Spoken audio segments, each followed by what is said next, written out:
एक बार की बात है। माता पार्वती भगवान शिव से कहती हैं, हे नाथ, मेरे मन में 3 प्रश्न उठ रहा है। अगर आपका आज्ञा हो तो मैं पूछूं। तब भगवान भोलेनाथ कहते हैं, हे देवी, तुम निसंकोच होकर पूछो, मैं तुम्हारे प्रश्नों का उत्तर अवश्य दूंगा। माता पार्वती कहती हैं, हे प्रभु, ओ कौन सी स्त्री है जिसके भाग में संतान सुख नहीं होता? दूसरा प्रश्न, कौन से श्रृंगार करने से स्त्री को स्वर्ग की प्राप्ति होती है? हे नाथ, मेरे तीनों प्रश्न का उत्तर देकर मुझे संतुष्ट कीजिए। तब भगवान शिव कहते हैं, हे देवी, तुमने बड़ा ही उत्तम प्रश्न किया है, जो समस्त मानव कल्याण हेतु काफी महत्वपूर्ण है। जो भी इस प्रश्न को जान लेता है, ओ इस पृथ्वी लोक पर अपार सुख का आनंद लेता है। हे देवी, अब मैं तुम्हें एक कथा सुनाने जा रहा हूं, जो तुम बड़े ही ध्यान से सुनना। जो भी इस कथा को पूरा ध्यान से सुनता है, उसका मैं 32 अपराध माफ कर देता हूं।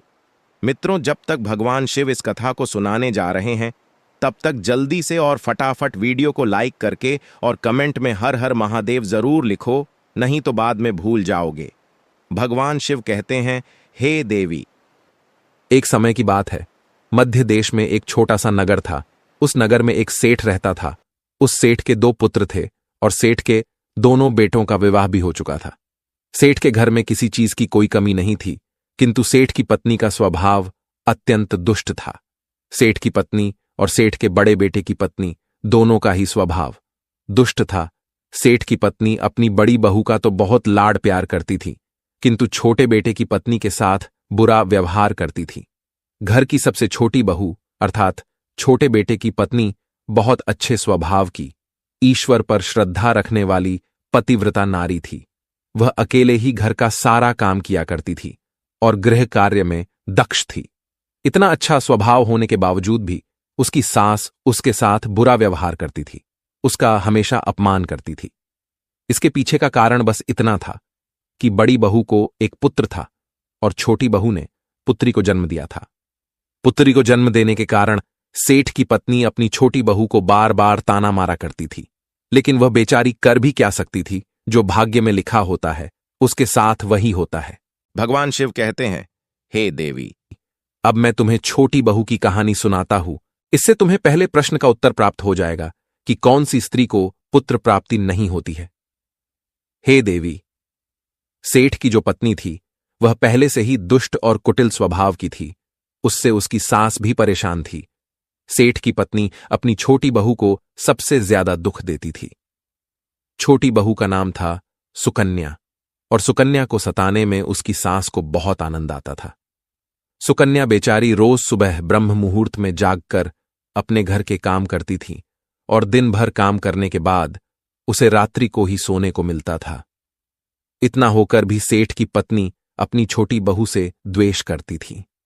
जब छोटी बहू झाड़ू लगाती तो उसकी सास आकर उसे ताना मारती थी कि तेरे हाथ में जान नहीं है क्या? तू जल्दी जल्दी झाड़ू लगा, मैं मंदिर जा रही हूं। मेरे लौट कर आने से पहले तू भोजन बनाकर तैयार रखना और आते ही मैं उस भोजन को ग्रहण करूंगी, और सुन, अन्न का एक दाना भी बर्बाद ना हो पाए।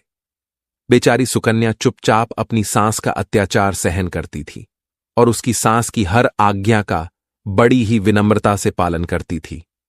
फिर छोटी बहू खाना बनाते हुए सोचने लगी कि मैं घर का इतना काम करती हूं, लेकिन फिर भी मैं चैन की सांस नहीं ले पाती हूं। मेरी सासू मां किसी न किसी बात को लेकर मुझे ही ताना मारती रहती है। पता नहीं कब उनकी ताना देने की आदत जाएगी।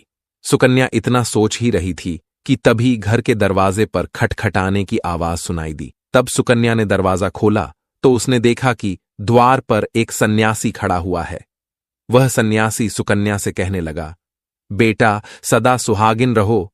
तुम इस सन्यासी के लिए कुछ भोजन का दान करो। हे पुत्री, मुझे बड़ी भूख लगी है। तब सुकन्या ने सोचा, अगर मैं इस सन्यासी को भोजन करा दूं और इतने में मेरी सांस आ गई तो मेरी खैर नहीं।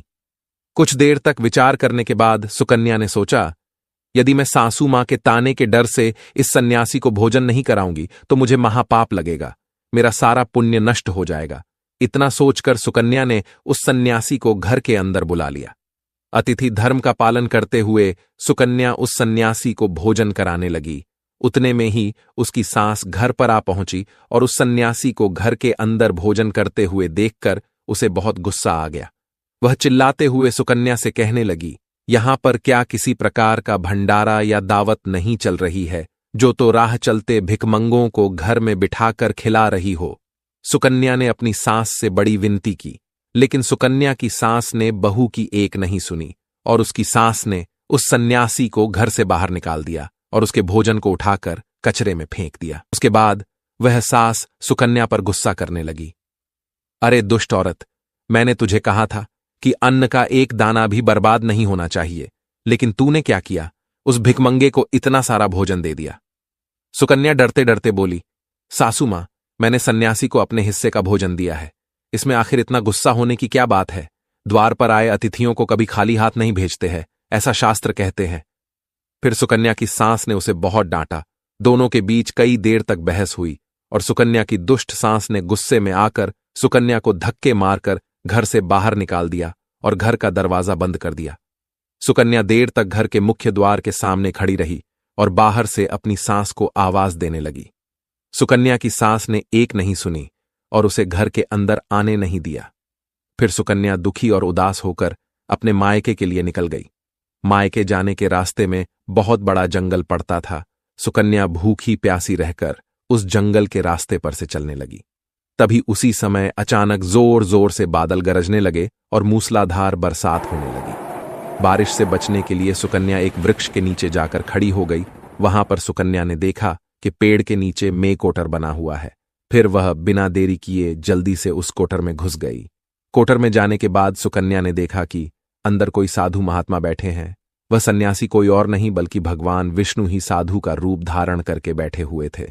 जब उस साधु ने उस सुकन्या को देखा तो बोले, हे पुत्री, तुम इस घने जंगल में अकेली क्या कर रही हो? रोना बंद करो, मैं तुम्हारे बारे में सब कुछ जानता हूं।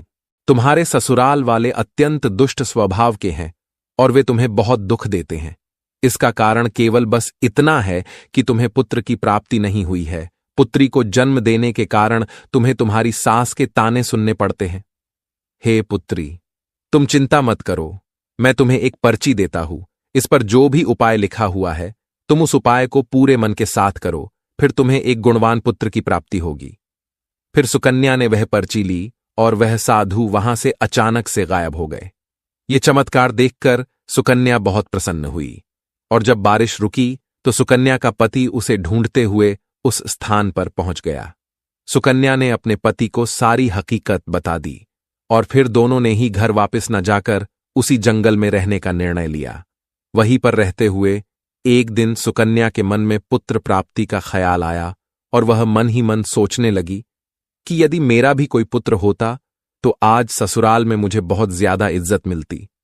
तभी सुकन्या को उस साधु के द्वारा दी गई पर्ची की याद आ गई और फिर जब उसने वह पर्ची खोलकर पढ़ा तो उसने देखा कि जो स्त्री पुत्र प्राप्ति की कामना रखती है उसे रात्रि में अपने पति की बाईं तरफ सोना चाहिए। ऐसा करने से कुछ समय बाद में बाई करवट लेटने से नाक का दाहिना स्वर और दाहिनी करवट लेने से नाक का बायां स्वर चालू हो जाता है।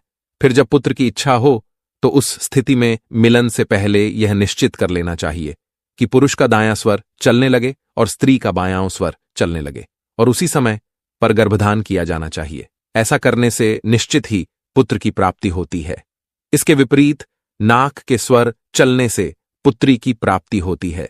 उस पर्ची में आगे लिखा हुआ था कि मासिक धर्म शुरू होने के बाद पहले 4 दिनों में पुरुष के साथ मिलन करने से पुरुष को रगड़ता प्राप्त हो जाता है और 5वीं रात्रि में मिलन करने से पुत्री की प्राप्ति होती है तथा 6ठी रात्रि में मिलन करने से पुत्र रत्न की प्राप्ति होती है।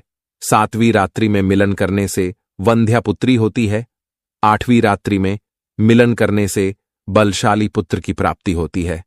9वीं रात्रि में मिलन करने से सुंदर कन्या की प्राप्ति होती है तथा 10वीं रात्रि में मिलन करने से विद्वान और अतिश्रेष्ठ पुत्र की प्राप्ति होती है। 11वीं रात्रि में मिलन करने से सुंदर आचरण वाली कन्या प्राप्त होती है। 12वीं रात्रि में मिलन करने से गुणवान पुत्र होता है।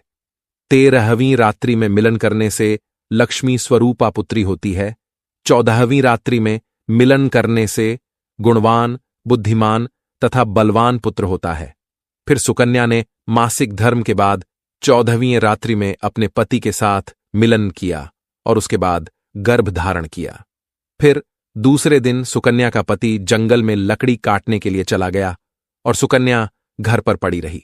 फिर अचानक से तेज तूफान आया और सुकन्या की झोपड़ी उड़ गई। फिर सुकन्या दौड़ती हुई उसी पेड़ के कोटर में जाकर रुक गई जहां पर उसे वह साधु मिला था। सुकन्या वहां अपने पति की राह देख रही थी कि अचानक वहां पर दो राक्षसी आ गई। वह राक्षसी अत्यंत मायावी थी। फिर उन्होंने उस कोटर के साथ पेड़ को उड़ाकर एक ऐसे स्थान पर चली गई जहां पर बहुत सारा सोना था। जब सुकन्या ने यह दृश्य देखा तो वह चौंक गई। सुकन्या पेड़ के कोटर में ही छिपी रही। जब वह राक्षसी भोजन की तलाश में गई तो सुकन्या ने उस स्थान पर से बहुत सारा सोना उठा लिया और उसे कोटर में भर लिया। जब वह राक्षसी लौट आई तो फिर से पेड़ पर बैठकर वे उस पेड़ को उड़ाकर उसी जंगल में आ गई। राक्षसियों के जाने के बाद सुकन्या वह सारा सोना लेकर अपने पति के पास चली गई और उसे वह सारा सोना दे दिया। फिर पति और सुकन्या दोनों अपने ससुराल को लौट गए। वहां जाकर उसने अपनी सास को वह सोना दे दिया और सारी हकीकत बता दी, जिसे सुनकर उसकी सास को बहुत गुस्सा आया और बोलने लगी, अरे मूर्ख औरत, तू बस इतना ही सोना लेकर आ गई, इतने सोने से क्या होगा? मैं होती तो बहुत सारा सोना लेकर आ जाती। फिर उसकी सास भी उस जंगल के कोटर में जाकर छिप गई और राक्षसियों की राह देखने लगी। तभी वह दो राक्षसी वहां पर आई और फिर उन्होंने उस कोटर को उड़ाकर एक बर्फीले पहाड़ पर ले गई। ये देख सास बहुत क्रोधित हो गई और बोलने लगी, ये कहाँ लेकर आई है? यहां तो बस बर्फ और मिट्टी है। तभी उन राक्षसियों ने उसकी आवाज सुनी और देखा तो एक बूढ़ी औरत पेड़ के कोटर में छिपकर बैठी है। फिर उन्होंने उस सांस को बाहर निकाला और उस बर्फीले पहाड़ पर फेंक दिया। जमीन पर गिरते ही उसकी मौत हो गई। इधर सुकन्या बड़े आनंद के साथ रह रही थी, लेकिन सुकन्या की सांस कभी नहीं लौटी। तो सुकन्या ने जाकर उस कोटर में देखा तो वहां पर उसकी सांस नहीं थी। उसे समझ में आ गया कि लालच के कारण उसके सांस की मृत्यु हो गई। भगवान शिव कहते हैं, हे देवी, जिस स्त्री को पुत्र प्राप्ति की कामना है उसे मैंने सुकन्या को दी हुई पर्ची में बताए गए उपाय जरूर करने चाहिए। तुम्हारा दूसरा प्रश्न ये था कि किस कारण से स्त्री जल्दी विधवा होती है, तो जो स्त्री अत्यधिक लालच करती है वह स्त्री जल्दी विधवा होती है, और जो स्त्री चरित्र का गहना पहनती है उसे मृत्यु के पश्चात स्वर्ग की प्राप्ति होती है। एक स्त्री को अपने चरित्र का त्याग कभी नहीं करना चाहिए। तो मित्रों, इस प्रकार भगवान शिव ने माता पार्वती को कथा सुनाई थी। उम्मीद है कि आपको यह कथा जरूर पसंद आई होगी। अब वीडियो को लाइक करें और चैनल को सब्सक्राइब करें और कमेंट में हर हर महादेव जय माता पार्वती जरूर लिखिए। धन्यवाद।